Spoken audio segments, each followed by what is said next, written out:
इस वक्त मैं पावर हाउस के क्रॉस ओवर ब्रिज पर खड़ा हूँ। मैं इस रोड में चल रहा हूँ। ये वही रोड है जो दुर्ग से रायपुर की ओर जाती है। यहाँ पर अभी भी कुछ छोटे मोटे काम चल ही रहे हैं, तो हमने अब इस भिलाई के इतने बड़े ब्रिज को देखने और यहाँ पर जो भी काम चल रहे हैं और ये ब्रिज शुरू हो गया है, इसका अनुभव लेने के लिए यहाँ पर पहुँचे हैं। और इस ब्रिज का कितना काम हो गया है और कितना बचा है ये भी जानेंगे। और आप देख रहे होंगे ये जो रोड रोलर है ये अभी भी इस रोड को और सपाट करने में लगा हुआ है। और ये यहाँ से जाकर जो डबरापारा का जो ओवर ब्रिज है ये वहाँ पर भी काम करेगा। तो इस ब्रिज को लेकर और भी खबरें बची हैं, तब तक मेरे लिए जुड़े रहिए। रायपुर जाने वाले रोड पर जा रहे हैं और ये रोड रोलर इस रोड को और साफ और सटीक बनाने में लगा हुआ है। अभी हम इस गाड़ी से उतरते हैं और बाकी की खबर भी आपको बताते हैं। किसी भी शहर की खूबसूरती उस शहर की बड़ी इमारतों और अच्छी सड़कों से होती है। भिलाई शहर का ये क्रॉस ओवर ब्रिज जो पावर हाउस में है वो इस भिलाई की खूबसूरती को और बढ़ा दिया है। नमस्कार, मेरा नाम मनीष है और आप केपी न्यूज़ देखना शुरू कर चुके हैं। मैं इस वक्त भिलाई पावर हाउस के इस क्रॉस ओवर ब्रिज पर खड़ा हूँ जो आज ही से पूरी तरह से शुरू हो चुका है। इस ब्रिज की खासियत ये है कि इस राज्य में, छत्तीसगढ़ राज्य का ये पहला क्रॉस ओवर ब्रिज है जो एक ब्रिज के ऊपर से होकर जाता है। ये ब्रिज भिलाई वासियों के लिए एक बड़ी उपलब्धि में से एक है, क्योंकि भिलाई पावर हाउस के पास जो मार्केट है उस मार्केट के बीच में काफ़ी ज़्यादा जाम लगता था, ट्रैफिक जाम हो जाता था। उस कारण वहाँ के लोगों को काफ़ी दिक्कतें होती थी, काफ़ी असुविधाएं होती थी, जिसका ये समाधान निकाल दिया गया है। ये क्रॉस ओवर ब्रिज बनने के बाद उस तरह के बड़े बड़े जाम नहीं लगेंगे और लोगों को उस दिक्कत से निजात मिल जाएगा। इस ब्रिज के बारे में बता दूं, ये ब्रिज 4 साल से बन रहा था। 4 साल लग गए इस ब्रिज को बनने में और इस जून माह में इस ब्रिज को पूरी तरह से शुरू करने का आदेश भी आया था, मगर बारिश के मौसम के कारण और प्रशासन की तरफ से, NHAI की तरफ से जो देरी हो गई उसके कारण ये ब्रिज अभी जाकर जुलाई के आखिरी समय पर ये शुरू हो चुका है।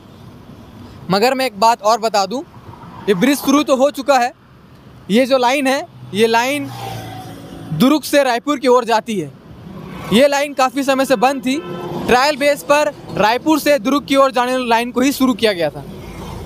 उसके कई दिनों बाद 10-15 दिन हो गए, उसके बाद ही ये दुर्ग से रायपुर जाने वाली रोड शुरू की गई है और वो आज ही से शुरू हुई है। लेकिन ये भी बता दूं, इसमें महत्वपूर्ण बात यह है कि इस ब्रिज को केवल शाम के 7 बजे तक ही खुला रखा जाएगा।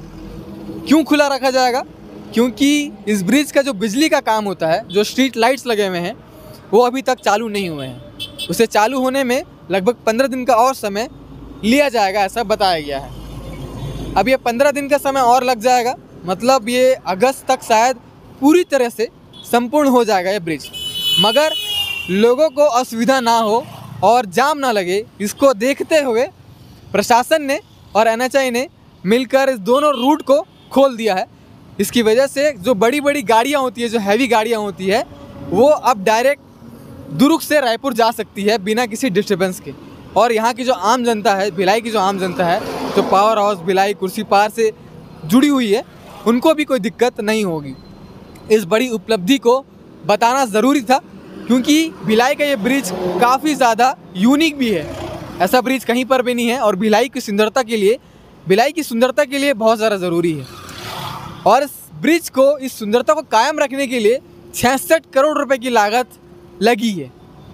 इतने पैसे खर्च होने के बाद इतने खूबसूरत ब्रिज को बनाया गया है। अब भिलाई के जो लोग हैं इस ब्रिज का आनंद उठा सकते हैं और बेझिझक होकर बिना जाम के सफ़र कर सकते हैं। बताया जा रहा था कि ये जो दुर्ग से रायपुर की ओर जाने वाला रूट है, ये ब्रिज के नीचे काम चल रहा है, इसी वजह से बंद रखा गया था। वो क्या काम था और किस कारण उस रूट को बंद रखा गया था, ये जानने के लिए मौके पर भी मौजूद है। मैं इस वक्त उस ब्रिज के नीचे खड़ा हूँ। उसी ब्रिज के नीचे खड़ा हूँ और देखने आया हूँ कि वो क्या काम था जिस कारण वो ब्रिज, उस रूट को बंद रखा गया था। ये जो आप देख रहे हैं बड़े लंबे लंबे जो रॉड्स हैं, प्लेट्स लगे हुए हैं यहाँ पर, इसको जो है सेंटरिंग प्लेट बोला जा रहा है। यही चीज़ जो है इस जो दुर्ग से रायपुर जनरल रूट पे लगी हुई थी, और वो चीज़ जो है वो निकाल दिया गया है और उसका जो काम था वो पूरा हो गया है।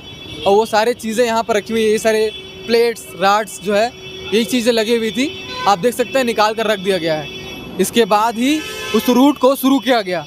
तो यही जानने के लिए हम पहुँचे थे कि ये जो रूट है किस कारण बंद था, ये देखना भी ज़रूरी था और दिखाना भी ज़रूरी था।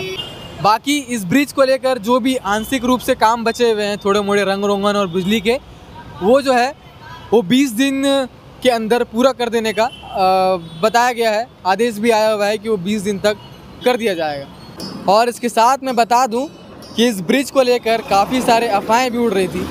खबरों में ऐसी खबरें चल रही थी कि ये ब्रिज कल शुरू हो जाएगा, परसों शुरू हो जाएगा, मगर ऐसा हो नहीं रहा था। लोग अफवाह में आकर पहुंच रहे थे और देख रहे थे कि यहाँ पर बैरिकेडिंग लगा हुआ है। 2 दिन पहले की बात है कि पेपर में छपा था कि ब्रिज के जो दूसरा रूट है जो दुर्ग से लेकर रायपुर की ओर जाता है वो शुरू कर दिया जाएगा, मगर हम लोग मौके पर पहुँचे और देखे कि वाकई में शुरू हुआ है कि नहीं, तो जानकारी मिली कि ये भी बंद था। और साथ ही ये भी देखने को मिला कि जो रायपुर से दुर्ग की ओर जाती है वो भी कई घंटों के लिए बंद करके रखा गया था, क्योंकि वहाँ पर कंस्ट्रक्शन का काम जारी था। इन सभी चीज़ों को देखते हुए बताया गया था कि इसका जो दूसरा रूट है जो दुर्ग से रायपुर की ओर जाता है वो शुरू कर दिया जाएगा, मगर शुरू होने में 2 दिन का समय लगेगा। मगर जो भी खबरें आई और गई, फ़िलहाल के लिए अब ये ब्रिज दोनों रूट से ही शुरू हो चुका है। बस अब यहाँ की जो स्ट्रीट लाइट्स है, और ये 7 बजे के बाद भी रात को भी खुले रहेगी नहीं, इसका भी इंतज़ार रहेगा। इसकी भी खबर कब तक आती है ये भी हम आप तक पहुँचाते रहेंगे। मगर और एक बात इस खबर में महत्वपूर्ण है कि जिस प्रकार से सुपेरा ओवर ब्रिज के हालात थे, हमने आपको दिखाए थे कि बारिश के मौसम में वहाँ पर बड़े बड़े गड्ढे हो गए थे और गड्ढों में पानी भर गया था, और उस कारण कई गाड़ियों के टायर भी फट चुके थे। तो उस खबर को हमने दिखाया था। वो उस ब्रिज में भी काफ़ी करोड़ रुपए खर्च किए गए थे, मगर रोड जो है वो ख़राब निकले। अब ये भी देखना होगा कि ये जो पावर हाउस का ब्रिज बन के रेडी हो गया है, दोनों रोड शुरू हो गए हैं, तो इसके क्या हालात रहेंगे। हम उम्मीद करते हैं कि ये आम जनता को निराश ना करे। बाकी इस खबर में अब तक जो अपडेट थे हमने आपको दे दिए हैं। अब बस देखना ही होगा कि ये ब्रिज जो खूबसूरत तो बहुत है, मगर मजबूत कितना होगा ये भी देखना बचा है। तब तक के लिए केपी न्यूज़ के साथ जुड़े रहिए। मैं मनीष फैजान के साथ, शुक्रिया। न्यू वीडियोस के अपडेट पाने के लिए सब्सक्राइब करें केपी न्यूज़ को और बेल आइकन को दबाएं।